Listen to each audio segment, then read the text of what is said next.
Shalom saudara, di hari-hari seperti saat ini kita tidak akan kesulitan menemukan setiap tantangan, pergumulan dan ketidakjelasan di dalam perasaan kita terhadap apa yang terjadi di dunia saat ini. Isu-isu terkait kesehatan, ekonomi, politik, bahkan kultur itu begitu banyak terjadi hari ini yang membuat kita merasa bahwa apakah masa depan ini masih ada, apakah masa depan ini masih jelas, apakah hari esok masih memungkinkan untuk lebih baik daripada hari ini. Kita hidup di masa di mana begitu banyak orang depresi, frustasi, bahkan kehilangan arah akan kehidupannya. Dan semoga hal ini tidak terjadi dalam kehidupan kita karena kita memiliki pengharapan yang pasti di dalam Kristus Yesus. Tapi hal seperti ini pun sering kali terjadi dan salah satu pernah terjadi di masa Kitab Keluaran. Kitab Keluaran adalah masa frustasi, masa ketidakjelasan. Pasca kitab Kejadian di mana bangsa Israel melalui Yusuf berjaya sekali bangsa Yahudi hingga pada satu ketika di dalam Keluaran pasal 1 lahirlah seorang raja Firaun yang tidak mengenal Yusuf dan segala jasa-jasanya. Hal ini membuat keadaan bangsa Israel berbalik 180 derajat.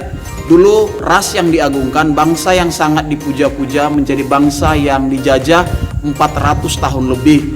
Dan ini benar-benar menghancurkan bangsa ini. Bangsa ini bahkan lupa bahwa mereka punya Tuhan.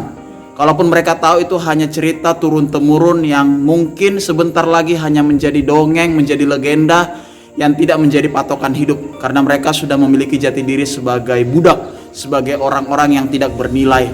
Tapi Tuhan hadir di tengah ketidakpastian kehidupan umatnya. Tuhan panggil satu tokoh bernama Musa. Tuhan mengubahkan satu cerita terhadap bangsa ini yang sudah seakan-akan melupakan Tuhan, tapi Tuhan tidak pernah melupakan mereka. Di awal-awal pasal pertama kita melihat bagaimana Tuhan berjuang untuk hadir di tengah-tengah umatnya. Dia memilih satu pemimpin, dia memilih satu nabi yang sangat luar biasa, Nabi Musa. Dia membawa bangsa Israel keluar dari tanah perbudakan menuju satu mimpi kepada tanah perjanjian. Musa tidak hanya berjuang mengeluarkan bangsa Israel dari Mesir dengan menghadapi Firaun, tapi Musa juga berjuang untuk meyakinkan bangsanya sendiri karena bangsa ini pun sudah mengalami krisis iman saat itu.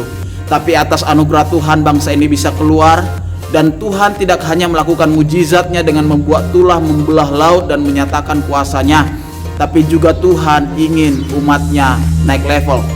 Di Keluaran pasal 19 adalah salah satu pasal yang fenomenal di mana kita mengenal dekalog ke-10 hukum yang sampai hari ini menjadi patokan hidup dan pedoman untuk kita lakukan sebagai orang yang percaya. Dan kitab Keluaran di Keluaran pasal 40 sangat manis sekali bagaimana Musa menuliskan kitab ini, di mana ditulis di sana Musa mendirikan bait Allah.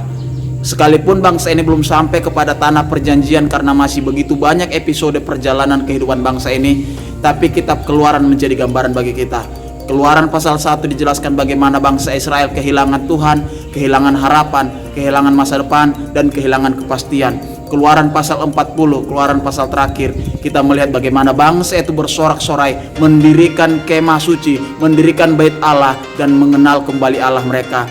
Bukan mendengar kata orang seperti di Keluaran pasal 1, tapi mereka melihat bagaimana penyertaan Tuhan. Kitab Keluaran menjadi kekuatan bagi kita. Kalau dulu bangsa Israel ditolong Tuhan, kalau dulu Tuhan menyiapkan Musa, kalau dulu Tuhan menyatakan kasih dan titahnya kepada umatnya, Tuhan yang sama juga hadir di tengah-tengah kita. Tidak peduli ketidakpastian yang kita hadapi, Tuhan kita pasti, dan Dia pasti menolong kita tepat pada waktunya. Kitab Keluaran, Allah hadir di tengah-tengah umatnya. Allah hadir di tengah-tengah kita.